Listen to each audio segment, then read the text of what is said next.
On this episode of the Oklahoma Breakdown with Ikard and Lehman, presented by Riverwind Casino, it is Senior Bowl week, and we've got Jim Nagy, the executive director of the Reese's Senior Bowl, to break it all down.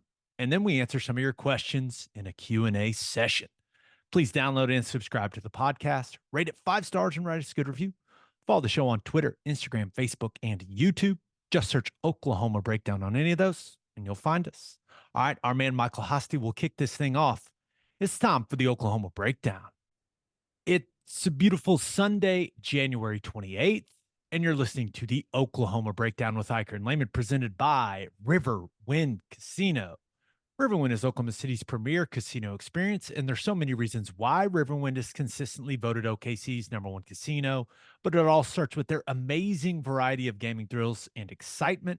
Riverwind's beautiful award-winning environment plays host to more than 2,800 of the latest electronic games with a huge selection of table games, including blackjack, blackjack match roulette, and Teddy's favorite, craps. No matter what your game, Riverwind has it in spades and hearts. And to learn more about their gaming promotions and entertainment options in the month of January, all you got to do is visit riverwind.com. Riverwind Casino, simply the best. We're recording this one in advance, Ted. Are you worried? You worried something crazy is going to happen for OU football and we miss it? Yeah, I'm not too worried. We got a little bit of buffer zone in there. That's true. Yeah, I'm going out of town. So if something drastic happened in the world of OU football, we'll get to it on Wednesday. I promise. Yeah, it'll be all right. We'll have you covered. We'll have you covered. But we've got an awesome interview with the executive director of the Senior Bowl, Jim Nagy, because Ted, it is Senior Bowl week, my friend. Yep, it's here. It all happens really fast. As soon as that national championship game's over with, feels like you have a week or so to catch your breath, and then you've got Senior Bowl stuff coming, and then spring football's going to start before long. So it's already on us. And you know what we have at the end of this episode? What's that? It's your favorite, man. Q&A. Yes. And Q&A, baby. And just so people know, yeah, I know the questions because I have to gather them and decide which ones we're going to answer. But I asked you, Ted, hey, do you want the questions beforehand or do you want to fly blind? And what did you say? Let's fly this thing blind, man. If you want a real reaction, instant, let's do this thing blind. It's the only way to get the real me, the real answers. I love that. All right. We've got a big week in college football with it being Senior Bowl week. Practices are the big deal down there in Mobile. And of course, you still have the game. So let's talk to Jim Nagy. But first, Love's Travel Stops is now offering a nationwide 10-cent per gallon discount on gas and auto diesel. Just download the Love's Connect app and scan your barcode at the prompt on screen and watch that price drop 10 cents per gallon. Across the country, the Love's Connect app unlocks exclusive deals can help any traveler plan their route or meal on the highway. So before you hit the road, be sure to download the Love's Connect app to save 10 cents per gallon and experience the country's best highway hospitality at Love's Travel Stops. Love's also has you covered if you forget your phone charger or headphones with their expanded mobile to-go zone. And of course, don't forget to grab yourself some of that delicious Java Amore. And celebrate with Schooner All-American Ale, the official craft beer of OU Athletics from Coop Ale Works. Named after the iconic Sooner schooner that races across Owen Field after an OU score, you can join in on the celebration with an ice-cold beer from Coop Ale Works. You can enjoy it at the Palace on the Prairie, at OU athletic events, at the bar, at the tailgate, in the comfort of your own home. For more information on Schooner All-American Ale, visit schoonerale.com. Must be 21 to purchase. Please drink responsibly. Schooner All-American Ale, the taste of game day. And Simple Modern is an Oklahoma drinkware company founded by OU grads. They have fantastic products, and that's why they found tremendous success selling their products at Target, Walmart, Amazon, and simplemodern.com. I use Simple Modern cups. My wife uses Simple Modern cups. My kids use Simple Modern cups. Their products are for the entire family. Also, if you are a small business owner looking for some marketing swag for current and future customers, they make excellent customized products. Check it all out at simplemodern.com today. All right, here is the executive director of the Senior Bowl, Jim Nagy. It is our pleasure to be joined by the executive director. Yeah, executive director. That's how you know he's important, of the Reese's Senior Bowl. Jim Nagy is in the house. Nags, what's going on, man? Dude, stop it. No, it's good to be You're on wearing with a you suit. You've changed, bro. You've I changed. know I gotta get this off. No, man, it's good to be on with you. It's good to be talking football. There's a lot of other distractions and stuff going on right now that aren't football related. Anytime I can talk football, we're back at it. Now, is this your least favorite time of the year or your most favorite? Because I know it's probably a lot of fun, but it equals a ton of work, right?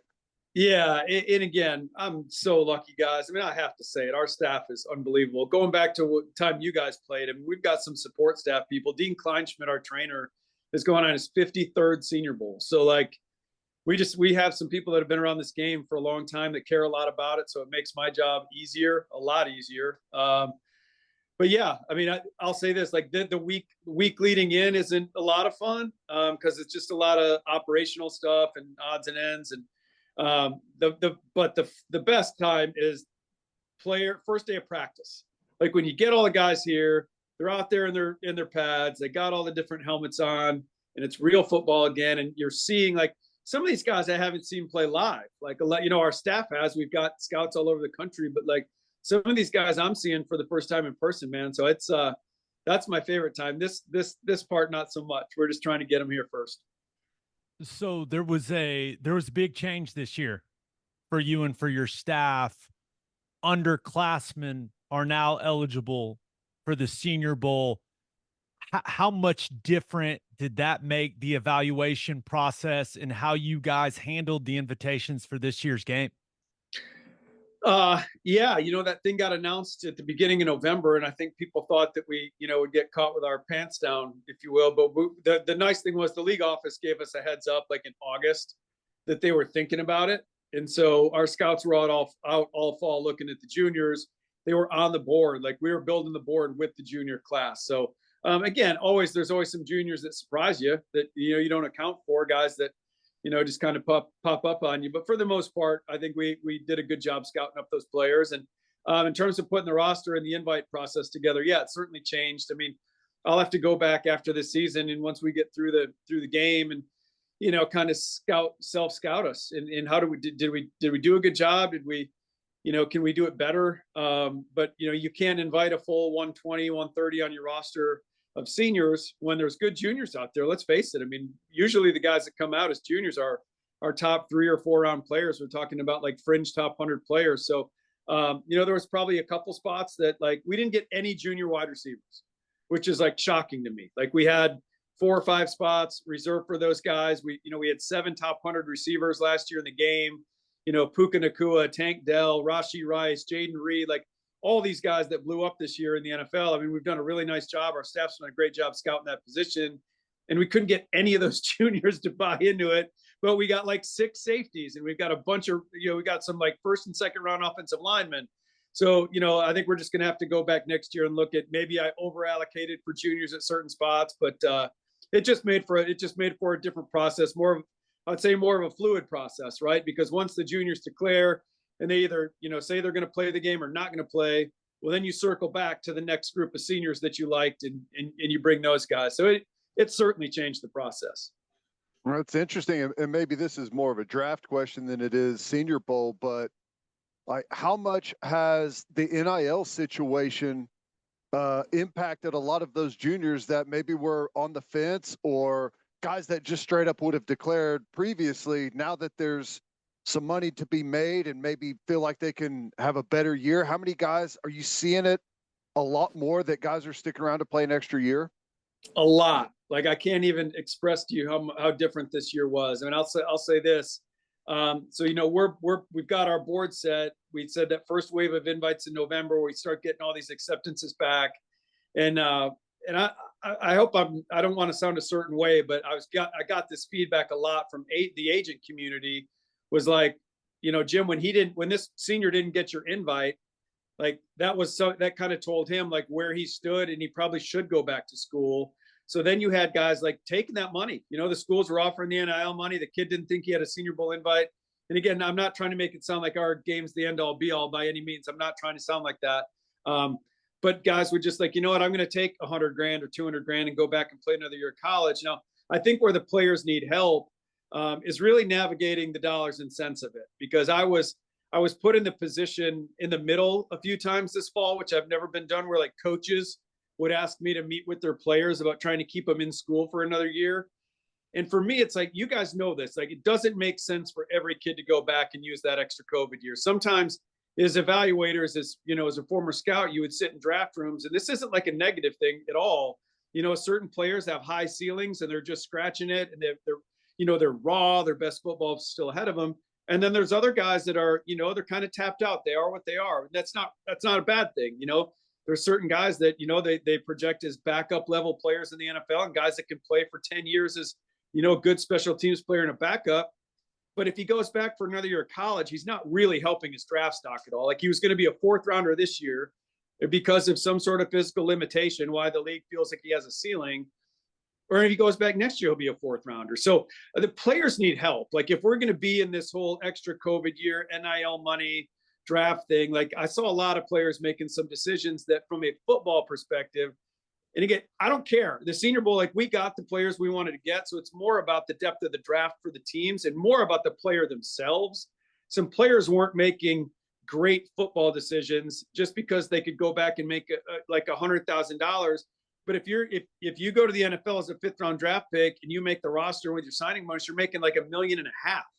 So like, I'm not a math guy, but like, that doesn't make a lot of sense. Like, so I don't know, man, I'm getting long winded on you, but it really was a convoluted process. It was for players, I'm sure it was a really tricky process. You have your coaches asking you to come back, and you got NIL money people coming at you. And, it's a lot for these players to navigate, man. I feel for them. So that's an interesting transition into talking about the OU guys. And what you just laid out, Jim, it's kind of exactly what Dillon Gabriel talked about when he said he's going to go back to college for another year. Now he ends up at Oregon. But is that the perfect example of a guy that looked at the situation, didn't have an invite to the Senior Bowl from you guys, and said, hey, maybe the best decision for me is to go back to college for another year? That's kind of the first example that popped into my head as you were laying that out. And Dillon was one of the guys that he mentioned it. He said, he's like, I didn't get a Senior Bowl invite. And again, Dillon Gabriel's had a great year, man. Like, it's no slight. We take a lot of backlash on social media. Like, Dillon Gabriel had a great year for Oklahoma. It doesn't, but again, being a great college player doesn't, and this isn't even to Dillon, but like, I think sometimes fans don't understand like the difference between being a really good college player and being an NFL player. I mean, you guys have done it. It's just it's 2 different things, right? I mean, you can be a great college player and not be a great pro prospect. I mean, I'm not talking about Dillon right now. Oh, I'm a perfect example of that. That's me, man. It's fine. You're not insulting me. It's fine. Hey, look at all the stuff behind your wall, man. I got none of that. So, I mean, shoot. But in Dillon's case, like, the quarterbacks are a little different. Like, there is real money to be made in the quarterback market. I mean, I hear a lot of these numbers from the agents. I mean, these guys are making, upwards north of 7 figures. So that's where it does make sense. Like, if you were going to be a 6th or 7th round quarterback, but you could go back to college and make $2 million at, pick a school, Auburn or Michigan or Ohio State or Florida, like, you're probably better off. You're probably better off going and making that guaranteed money rather than if you're a 6th or 7th round draft pick quarterback, you're rolling the dice. Usually those guys end up on practice squads. So quarterback's a little bit different. For some of these other position players, I don't know. It seems like some of these guys went back and they were taking way less money just because it's so new. They didn't have they didn't have buddies. They didn't be like, hey, what did you do? Like, how did you handle this? Like, it's all new to these guys. So again, man, I don't envy where they're at. And it's got to be weird too, with the portal rules and the COVID year mean, there's probably some players that are coming to the Senior Bowl, maybe some of the older guys that you've ever seen there, and maybe those guys don't end up as a Senior Bowl invite. But it's like the next couple of years, and maybe you can include last year. It's just the classes seem strange. They seem really strange, and it's hard to track. I mean, we were trying to add a player last night. I saw he put something on Twitter. He's coming out. He hadn't said that before, so you call him, and he's just had a labrum surgery. So then we had a DB fall out a couple days ago. So at this time of the year, we've got our board stacked, and there's a clump on the board. Like the next guy's up, I take a screenshot of it. I send the picture to like 15 buddies around the NFL that are like director level guys that have access to all their grades and can give me really good feedback. And one of the guys that came back is like the top guy. I called his college head coach. I'm like, where's so-and-so at now? He's like, oh man, he injured his foot. He's coming back next year. He's coming back here. But none of the teams do it. Like NFL teams didn't know this guy's going back to college yet. So there is just like, man, the extra COVID year, it's gotten really murky, really messy. No one knows where these players are at, what they're playing. I mean, you're going to show up to the pro days, and there's going to be guys at pro day to work out and be like, man, I thought you were going back to school. So yeah, it's a really kind of chaotic time in the college football world. And again, not to like go on another tangent, but look, we just saw Nick Saban, the greatest head coach of all time. He basically retired because of it. It's just, it's crazy right now. So yeah, man, lots going on. Let's talk about a couple of the OU guys. You've got two OU guys Yep. that are participating. Let's start with Tyler Guyton, man. This is a guy, I think a couple of years ago, I sent you something. Hey, I remember. Remember this name, bud. And just how excited are you to get Guyton down in Mobile? Oh, so fired up, man, just because I know what it's going to look like. And I know the jump he's going to make, in this draft process. The word freak and the words like buzzwords, like people talk about generational talents now, like, man, that stuff wears me out. But Tyler Guyton has some freaky stuff to him physically. Like there's only a handful of, there's 2 or 3 freaks in every draft. Tyler Guyton's different now. Like you saw him before I did. You pointed him out before I saw him. I mean, former tight end at TCU.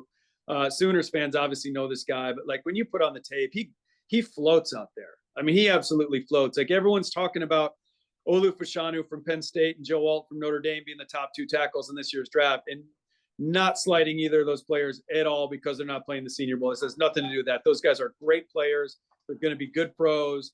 But I think Tyler Guyton's got a higher ceiling than both of those guys. I mean, he does things you can't coach. He does things physically, athletically, in space, covering people up in pass protection, just dancing with them that those other 2 guys can't do. Now, you could make the argument those 2 guys might be a little more pro-ready. They've logged a lot more starts in college football than Tyler has because, he was logjam behind Anton Harrison and Wanye last year. But you talk about best football ahead of him. The guy he reminded me of when I did him, and scouts like to do this, and I don't like to do it unless it's really like a spot on, everything lines up, body type, athleticism, play style, all the things, is Tyron Smith, the former USC tackle for the Dallas Cowboys. I mean, this guy, because Tyron played right tackle at USC as well. He was not a left tackle in college, even though he was so athletic, similar to Guyton. And we've seen what Tyron Smith has done. That's the guy when I started watching him. So I'm excited to get him here. Again, I think he's just going to, this is going to be the start of the Tyler Guyton pre-draft process ascension. So, if he ends up in that, I'd be surprised if he didn't end up in the top 10 when this whole thing's said and done. It feels like tackle is a position where, if you've got a guy that's maybe not as polished, is transitioning from like a tight end, but the measurables are there and the testing numbers are there, that teams are willing to take. I mean, it's not a flyer, but you're willing to risk with a really high pick the possible upside. And maybe there's not a whole lot of positions like that. No, and it's because they can keep your quarterback healthy, right? I mean, look at the NFL this year with how many backups played. The number was whatever it was. We ended up starting 60 quarterbacks in the NFL, 60 some quarterbacks. it was crazy. But yeah, you're right. And I think where all you have to do is look at another former Sooner, Lane Johnson. I mean, look at Lane. We just put him in our Senior Bowl Hall of Fame a couple summers ago, and he talked about it. He's like, man, his JUCO background as a quarterback and goes there as a tight end and whatever. He played defensive end for a couple of days in practice, whatever. I mean, he had this really cool background, but he wasn't the finished product. And he came to Mobile, and I was still with the Kansas City Chiefs. That was the Eric Fisher, Luke Jokel, Lane Johnson draft. And those guys all ended up in the top 4. Lane went 4th. And coming into Mobile, all those guys were like, well, I would say this. I would say Jokel was considered a top 10 pick, but Eric Fisher and Lane Johnson were like late 1s, early 2s. And then they come down here and have a great week. And so I think that, and why Lane is great, and you guys know this because I know you know Lane, like he's made of the right stuff too. He's competitive. He's freaking nasty. He's tough. I mean, tough as hell. So, the league is going to try to figure out if Tyler has those things. That's what made Lane a great player, a perennial All-Pro.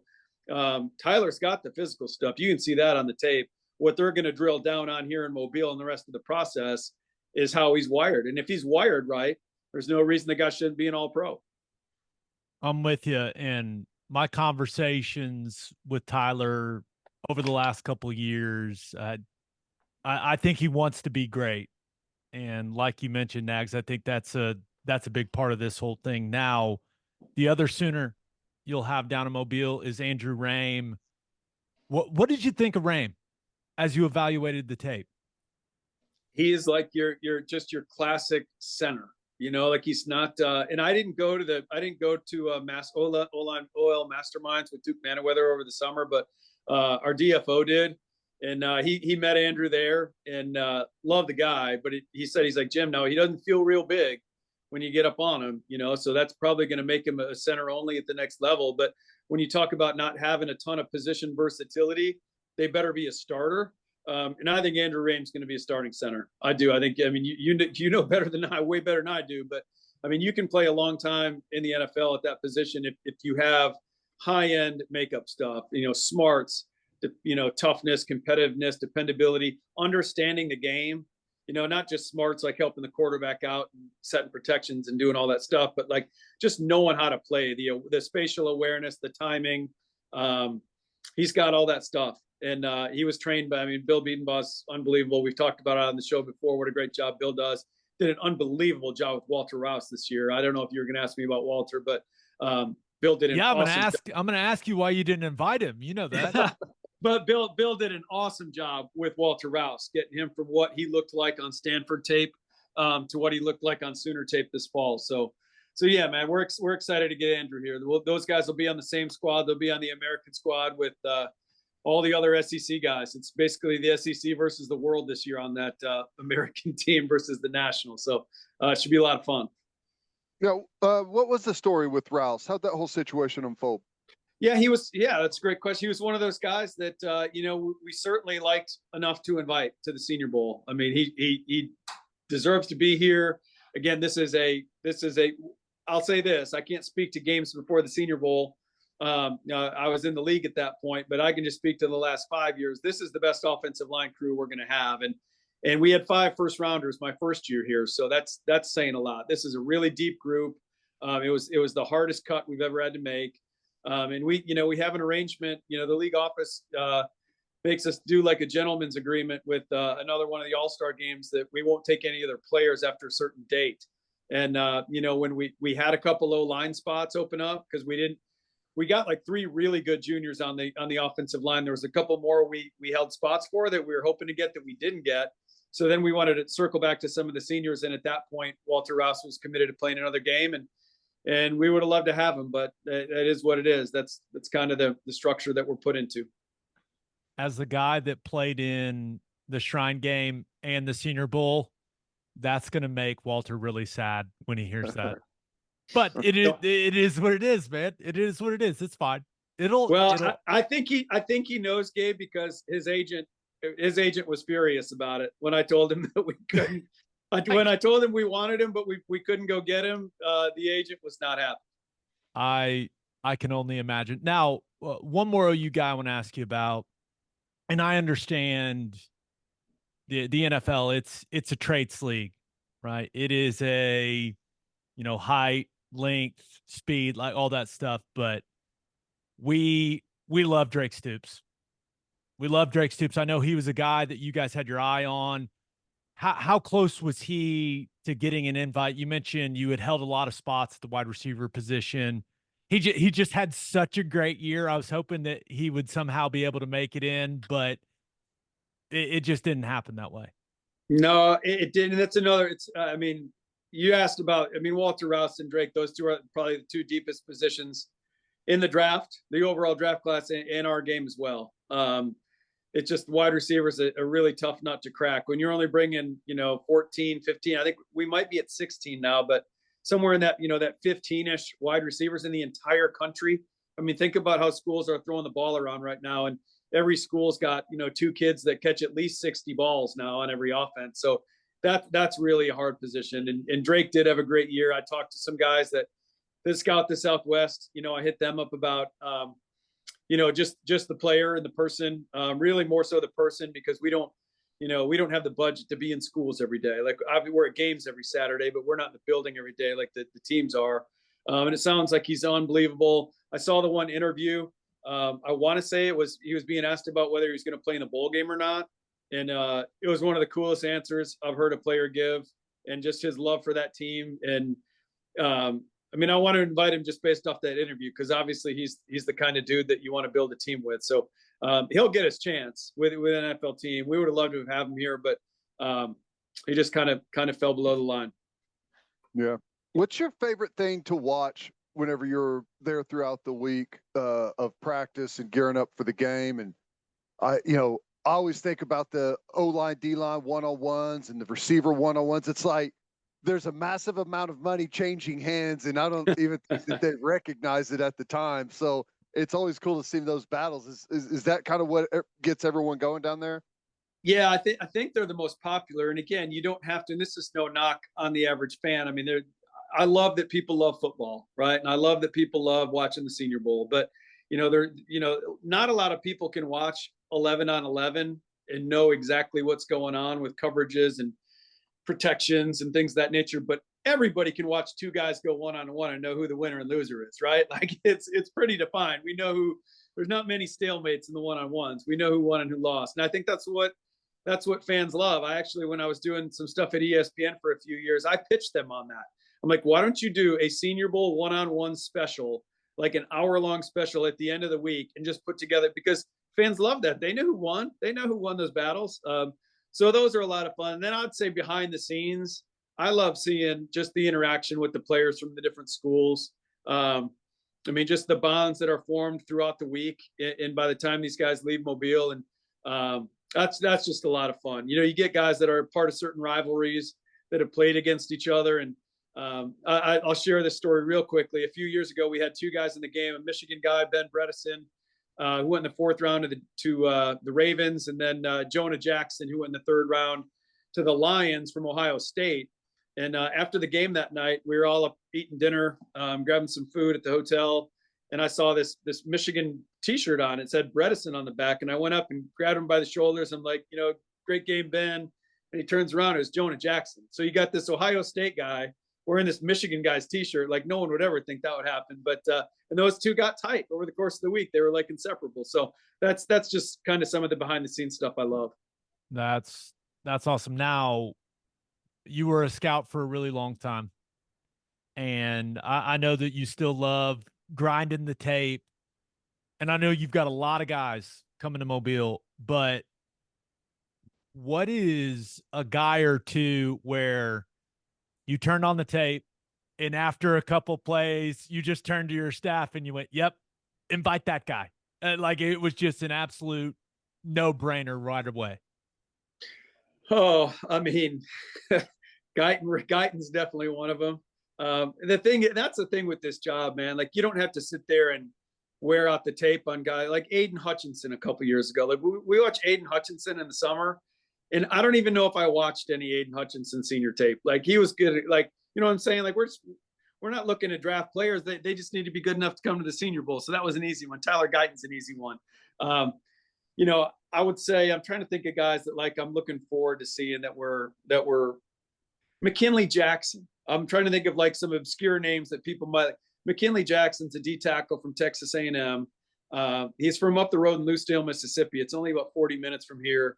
There's a big all-star game. I know that Oklahoma has, in Texas, they have big all-star games in high school too, but the big one over here is like Mississippi against Alabama. It's a huge high school all-star game.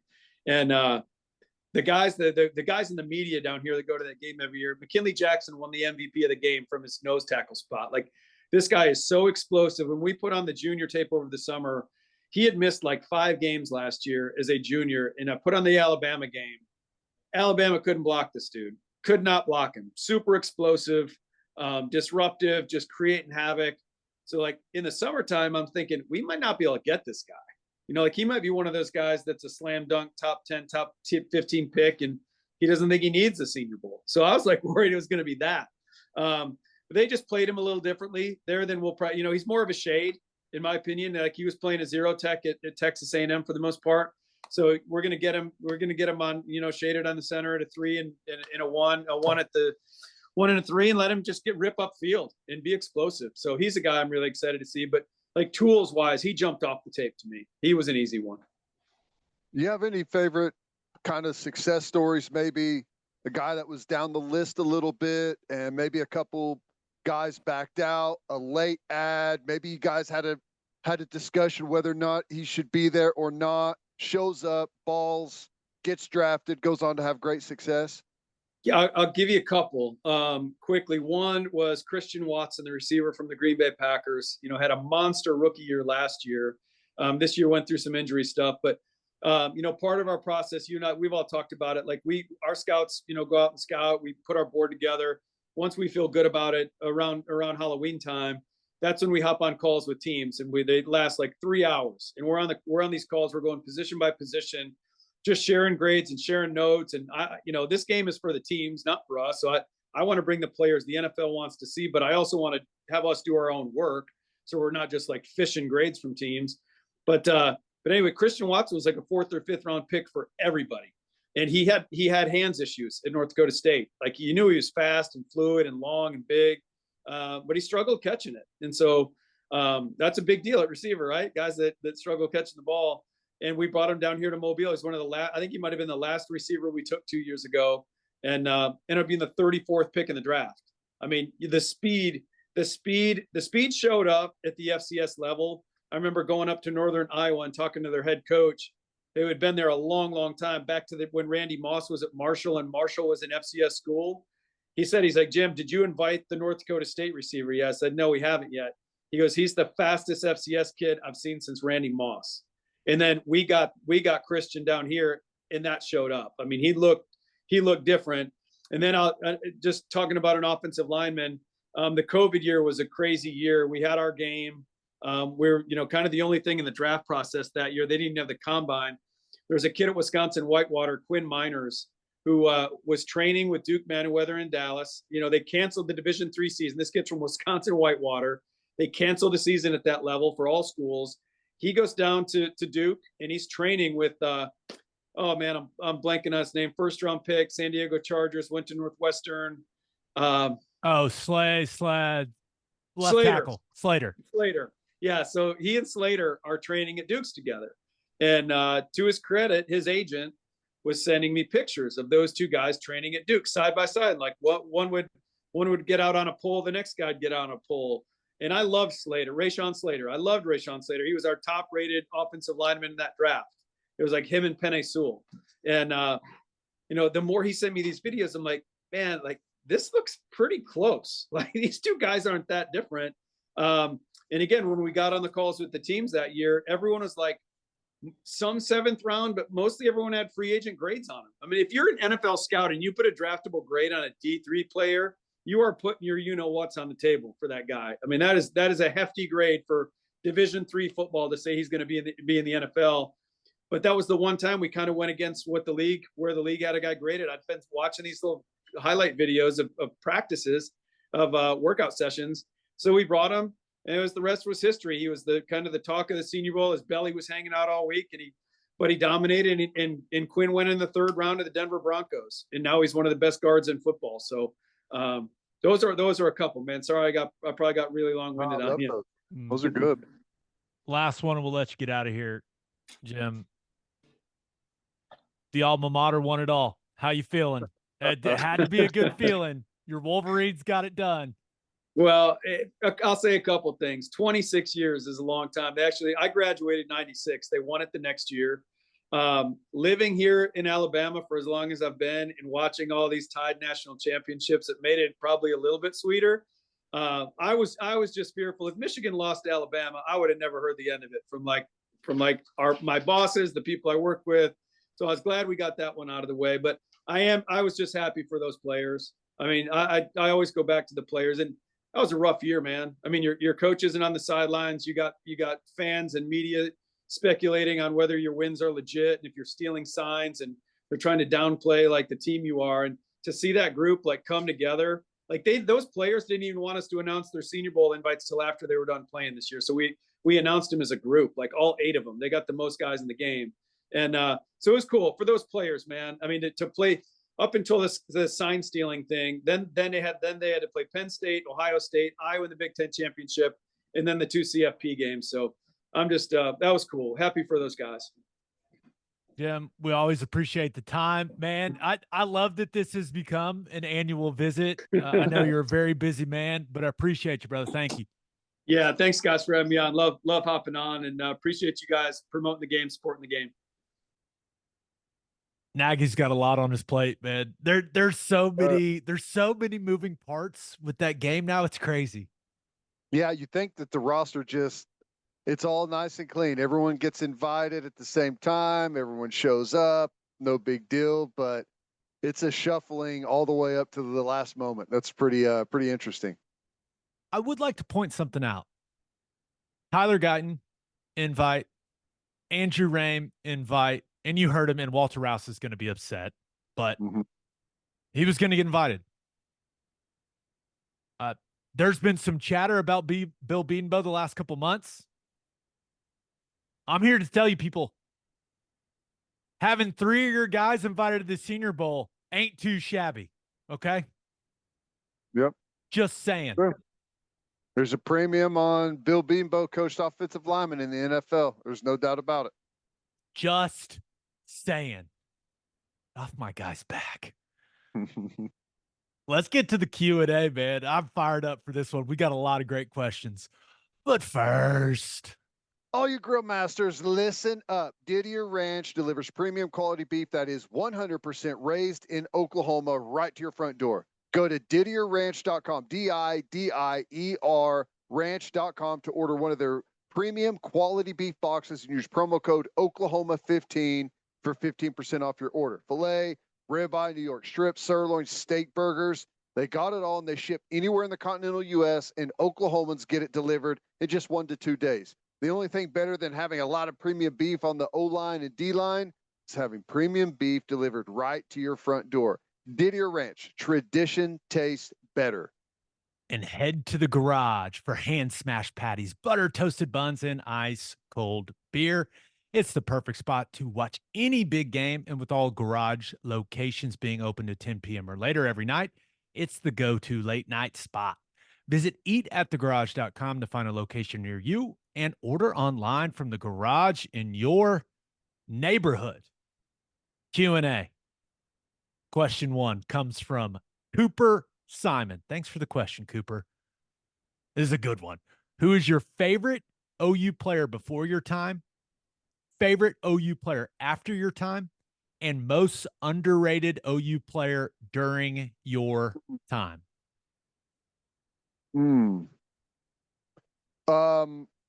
Favorite OU player before my time, Joe Washington. Love Joe Washington. Love his highlights. Always love to think about what he would look like in some of these newer offenses, and get that dude out in some space is just absolutely incredible before his time. Favorite OU player after your time, 2 of them, Blake Bell and Drake Stoops. Those 2 are tied. And those are my three favorite Sooners of all time. That's my short list. Everyone knows that. But Blake Bell and Drake Stoops, the reasons for those two guys are totally obvious. Everyone knows. Awesome guys. Most underrated OU player during your time. This may sound weird because he was a first-round draft pick, but it's Andre Woolfolk. You have a guy that was he doesn't get talked a lot about like that era of players. And I mean, I guess I can understand why. You got Roy Williams, you got a bunch of like really well-known guys. But Andre Woolfolk was like, I think was probably the leading receiver on the 2000 national championship team. And to take a leading receiver, pluck him off the offense, put him on defense, and becomes a first-round corner, and probably the best special teams player during that entire period. I was on all of the special teams phases, block kicks, block punts, just an incredible all-around athlete, Andre Woolfolk. Okay. Those are all fantastic answers. Favorite OU player before my time? Easy. Trent Smith. And there's a story. There's a story. We played Clinton, I think it was 7th grade. We went to Clinton and played them. And I actually believe I forgot my cleats and my brother had to drive them out to Clinton. By the way, that was shout out to my brother, Ben. But ended up getting the cleats and I was playing tight end in 7th grade. I wanted to play quarterback. They wouldn't let me play quarterback for whatever reason, but I was playing tight end. Had a good game, Ted, and I will never forget it. One of the Clinton coaches came up to me after the game, and this was 2004, and said, "Son, you're the best young tight end I've seen since Trent Smith." Trent Smith was a Clinton guy. Nice. And that meant a lot to me at the time because I think Trent was the 2003 draft. Yep. If my memory serves me correctly. That's right. So that was like a big boost for me as a young football player. I knew I was good at it, but it was one of those where it was like, damn, like Trent Smith is from Clinton. The Clinton coach said that. And I was fired up. That's pretty cool. I like that stuff. But I was a Trent Smith guy before that moment, but that just kind of, I don't know, it just made me a bit even bigger fan. He got drafted to Baltimore, and I was following him and his NFL career, but I was a big Trent Smith guy. Favorite OU player after your time, it's easy. Baker Mayfield. I would have given anything to play with him. It was because of how he was as a leader, but just the plays he could make. Man, I mean, it was wildly entertaining. I think he's the most loved OU player of all time. And it's hard not to have him at the top of the list. I know it's the easy answer, but I've said it a million times. I've been to a bunch of big football games, been a part of a bunch of big football games. I've never at any level seen one guy in a stadium have 80,000, 100,000, it doesn't matter. Everyone is watching him the entire time. Whenever their offense is out there, whenever the defense is out there, whenever they're warming up, post game, the entire place just follows Baker Mayfield around. How entertaining he is. It's unbelievable. It's just the easy answer. And then the most underrated player during my time, a lot of guys come to mind, but I thought Tony Jefferson was just so good. And the hardest I've ever been hit in my football career was being hit by Tony Jefferson. I was just like, not doing that again. That's not a shock. I think both Tony Jefferson and Kenny Stills that you play with are massively underrated. I was I don't know why I felt personally attacked when Tony Jefferson went undrafted. Yeah. And I wasn't mad with Tony and Kenny because they left early, right? Really could have used them my senior year. Really could have used them. So there was I wasn't outwardly angry with them, but inside I was like, oh, they would really help me have a great last season. But I just remember thinking it was the craziest thing ever that he wasn't drafted. I didn't Yeah. care what he ran in the 40. The dude, you know a football player when you see one. And Yep. that dude And could play football. put a really nice NFL career together too. Made himself some good money. And this is going to sound strange. I still think Ryan Broyles is underrated. Yeah. I don't know. I don't know how to explain it to people. That guy was just so good. Mm-hmm. He was so good. And by the way, he was so strong. People do not realize how strong he was. He didn't look strong, but he was strong. And just had this sense of, he had this incredible sense of space and zone coverage. Yeah. Where to sit down, where to throttle down, like finding the holes. He was awesome. And his name doesn't come up nearly enough when you're talking about the best players in OU history. He was so damn good. Yeah, I agree. And he had a great style to him too. You could see a lot of guys like the way they run, and you instantly know who they are when you see them on film. Doesn't even matter what number they're wearing. He's one of those guys. It's pretty cool. DeMontre Hurst also on that most underrated list. Yeah. Just not someone that people talk about, but he was pretty dang consistent, the speed, and also one of the most likable dudes ever, which is always a good. So I've got a lot of underrated. Yeah. I got a lot of guys on the underrated list, but yeah, good question, Cooper Simon. Moving on. This one comes from @Todd KS1, who says, "What's the most challenging thing episode to episode of getting it finished?" Is there anything challenging? I feel like we are in a pretty good workflow. It's a pretty good workflow, I guess. Like if there's anything that's challenging, I guess sometimes it's scheduling and when to record. There's a lot of stuff, a lot of different stuff going on, but that's really not that difficult. So that's pretty easy. Knock on wood.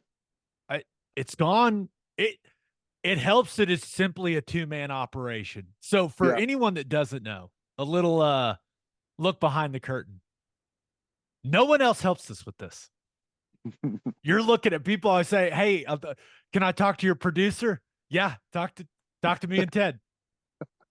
Can I talk to your marketing department? Yeah, right here. Your editing people. Yeah, talk to us. What do you need? We got you. This is a two-man operation, which can make it difficult, I guess, at times that we don't have a bunch of people doing stuff for us, but it also keeps it very, very simple because we don't have to worry about anyone else. Simple. We got a format that we stick to that's pretty straightforward. And hey, since we've started, it's pretty much been a nonstop flow of content from OU. So that has helped a lot. That has been. We haven't had any dry spells of content. Just a reminder, we started this during April of 2020. Yeah. The absolute worst time to start a sports podcast. They weren't playing sports, but it's worked out. So as far as challenges, the most challenging thing is once the season ends, where the hell is my wife going to have me to where we Right. That's basically the most challenging thing is doing it while traveling. That's about it. Podcast. That's about it. Yeah. Yeah. And just sometimes you got to hope that the Wi-Fi gods are smiling on you. So other than that, great question, but I I'd like to think we're having a lot of fun doing this, and the challenges are minimal. It's an underwhelming answer when there's not a whole lot of stuff behind the scenes that you've got to, all of the magic just comes quick. Yeah.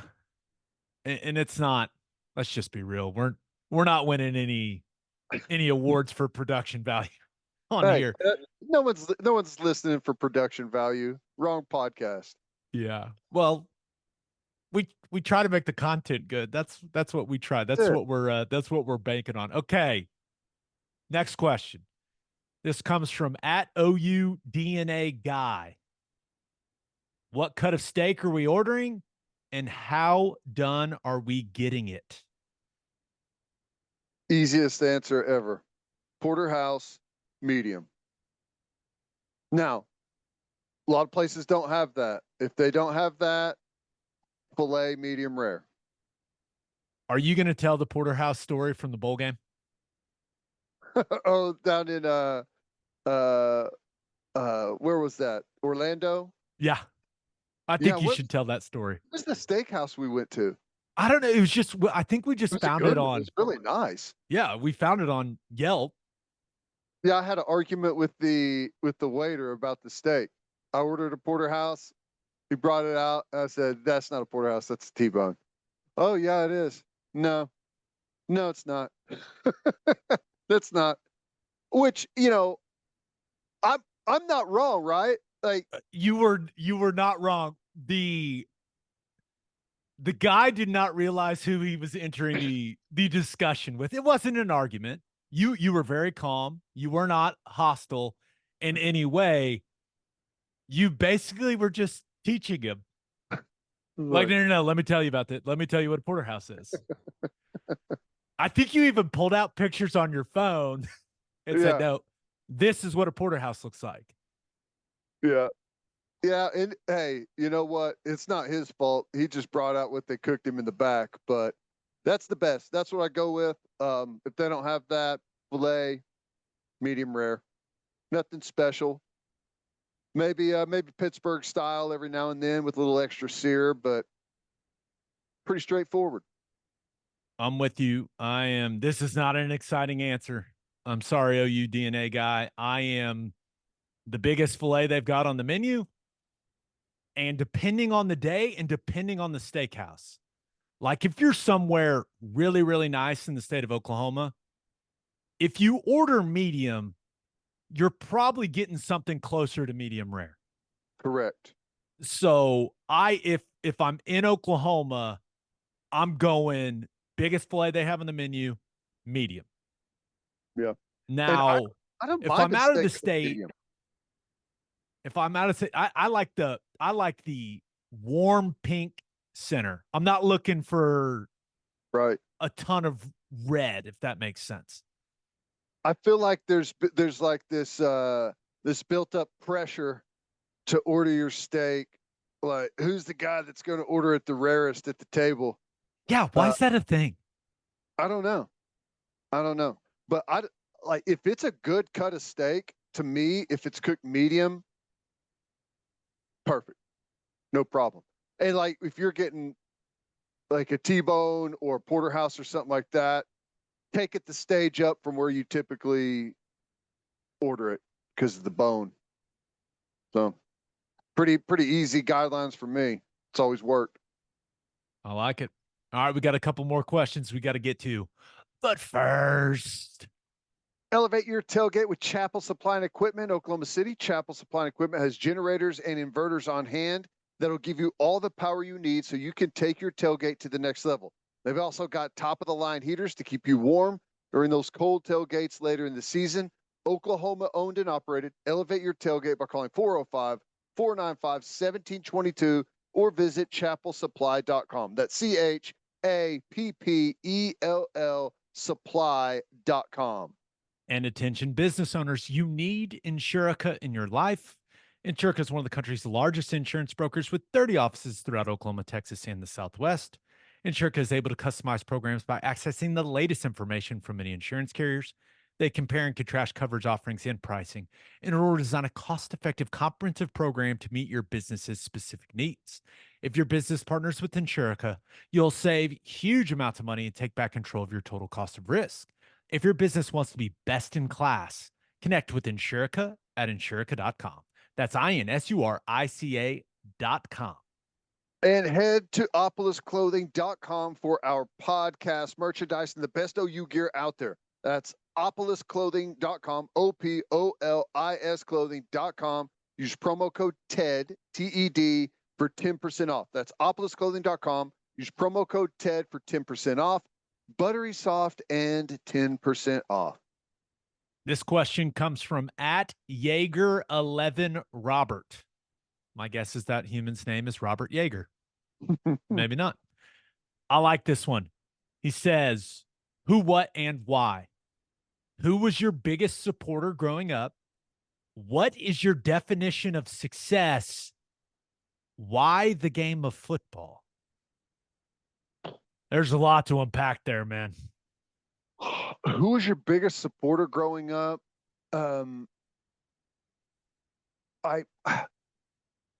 Outside of just saying my family, my parents, they were unbelievable. The things they had to juggle and balance and all of that. I feel like that's just such a easy answer. You know what I would say? I had an amazing group of friends growing up.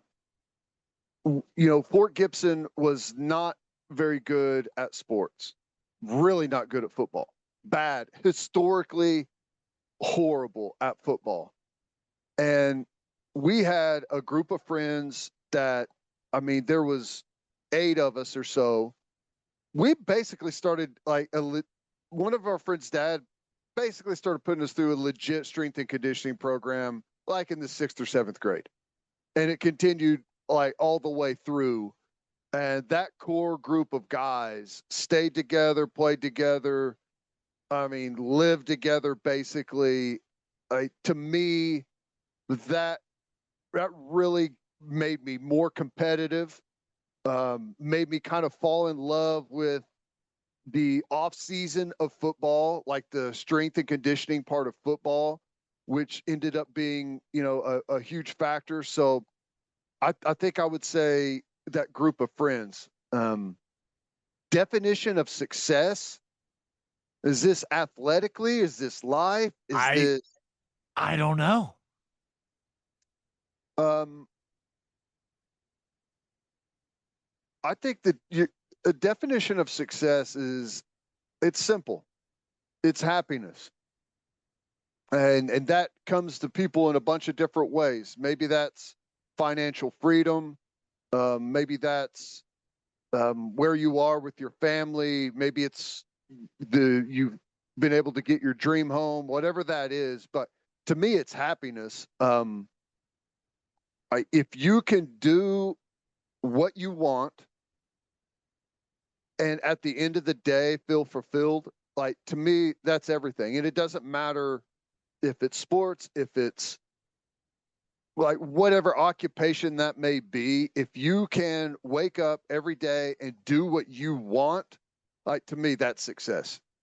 Because, and you know, that's not the only definition, but like, to me, that is the ultimate that we strive for, right? Is to do what we want and get paid for it.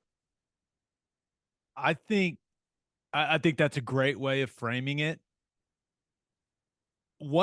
As far as the definition of success for me, and I don't know if this is a strange way to view it, but I always view things as like, if I put as much effort as I can into something, I can kind of just live with the result and be able to walk away from it and say, I did my best at whatever this is. Like, whatever happens with it. And that's like my football career, my NFL career. Did it go the way that I wanted to? Would I define it as a success? I don't know, but I felt like I gave it my best shot. You know what I mean? So that's where, yeah, I think the definition of success for me now is much different than it was before I had kids. I Yeah. think now for me, it is my definition of success has shifted from, being an NFL player to now I feel my purpose has shifted to like being a good dad and husband. Mm-hmm. It's interesting how your life transitions from one to the other. Now, I still want I want our podcast to continue to be the most popular podcast here in the state of Oklahoma. That was the goal when we started it. We've accomplished that goal. I have zero intentions of giving that up. And we're going to continue. And I view what we're doing here as successful, but I want to continue to grow our listenership and like all those things. But as far as success for me personally, I feel like it's just my success is going to be it's going to be measured by how happy my kids are. Yeah. And like how they feel about me. Like I will feel successful as if we got 2 kids now, who knows how many we're going to have. But if those kids, if my 2 kids are like, you know what, I love my dad, and like my dad's great. My dad's the best. Like that's what I will view as success. And obviously the same conversation for my wife. Like he's a great husband. He's a great father.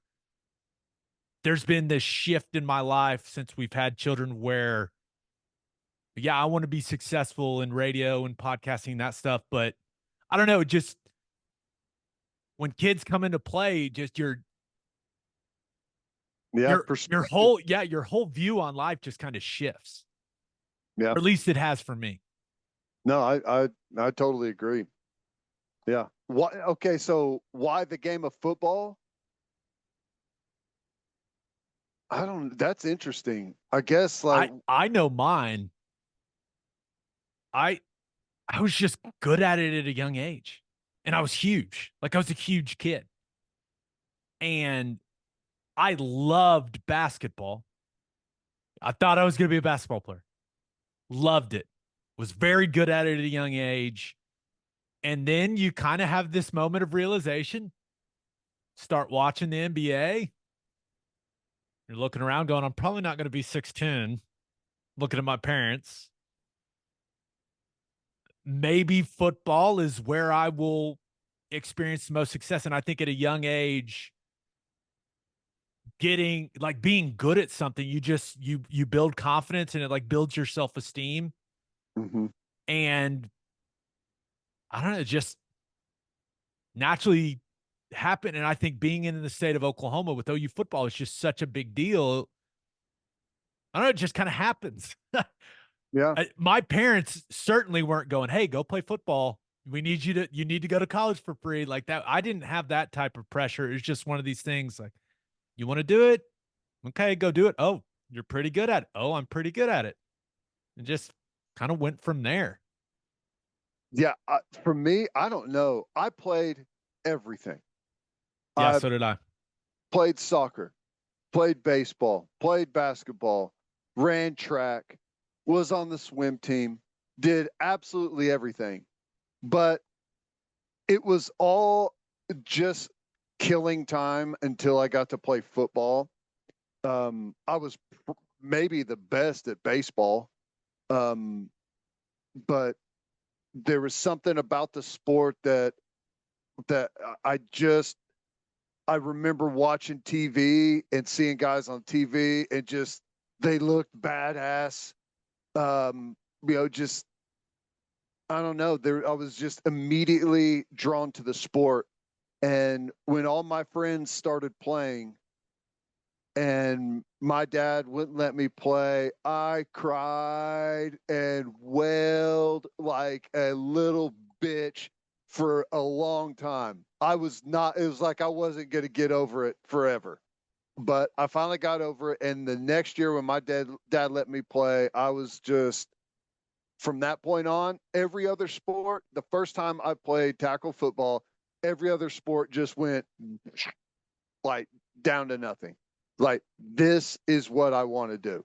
Now, I still played everything, but I don't know. There's something about it that you're just kind of the physical nature of it, the camaraderie of it, to me it's I mean it's I don't know. It's like legal battle is about the best way to explain it. And I don't know, just immediately drawn to it from a very young age. I tell people this all the time. Why people say, why is football so popular in America?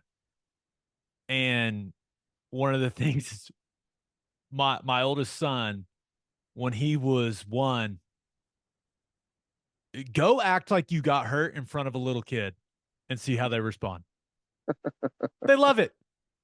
Go like pretend like you're running into something to just fall down and be like, oh, for whatever reason, we are wired to love physical contact like that. I don't know why. And Yeah. that's, I don't, there's something about humans in general that love the physicality, like the collisions of football. It just, I'm not entirely, I cannot explain it to you scientifically, but every time I act like I was getting hurt, my son thought it was the funniest thing in the world. And he loves football already. So That's great. I didn't answer the who's your biggest supporter growing up. So outside the family, like my parents, my brothers, my grandmother, I would say, and it's weird. It's not weird, but my buddy Nick Coffey, we were in the same grade and we grew up down the street from each other. And we went to the same grade school, same high school, and he went to OU. And he was the only one I knew that was as competitive as I was. Was this the Grinch? No, not the Okay. Grinch. Okay. No. This guy, he works in the DA's office now. Big brain guy, went to law school, very Good smart. to have. Now fluent in Spanish, just decided to learn Spanish during COVID and is fluent in Spanish. Very smart, intelligent, awesome guy. But at a young age, and we were friends, but we also, like, we would do some weird, like, we would get angry when we lost. We'd play video games against each other and get mad. We once went bowling. I remember this vividly. I don't know. We were 12, 13, whatever. We went bowling, and I can't remember if I won or he won, but somehow my shoes ended up in the trash can. Like my actual shoes. We were hyper competitive, and he was a good basketball player when we were young. And his dad coached our Christ the King team. They'd take me to practice. I don't know. I'm just going to be real. He was like one of the very few friends I had growing up. And I don't know, that sense of competitiveness that we always had kind of in everything, I think was important for me. Isn't it funny how, as kids, when you're growing up, like, you can end the day like so mad at a friend over something like as dumb as like a bowling game or a video game, and then the next day it's just like, hey, how's it going, whatever, it's like that day's totally scrapped. There's nothing else that follows it. It's funny. It Wish is. that carried on. All right, here's the last question we got. This comes from @Hunter_Teague, Tighe, Teague, Tige. I don't know. Ty? I don't know. I'm trying, Hunter. I try my best. He asks, what's been your most meaningful memory from the time you began working on the radio broadcast until now? Huh. You've been doing it longer than I have. but I have a couple that jump into my mind pretty quickly. Most meaningful memory from the time you've been working on the radio broadcast till now. I'm trying to think of how to take that. Is it like the most exciting moment? Yeah. Meaningful's hard to, it's a tough word to unpack. It is.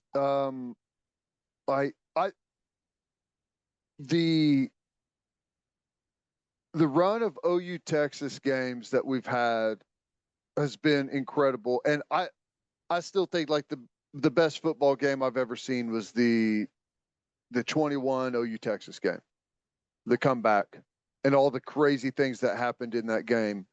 As far as like the most memorable broadcast and 4.5 hours on air or however long that game was, I have to go with that. I mean, it was awesome. The broadcast was awesome.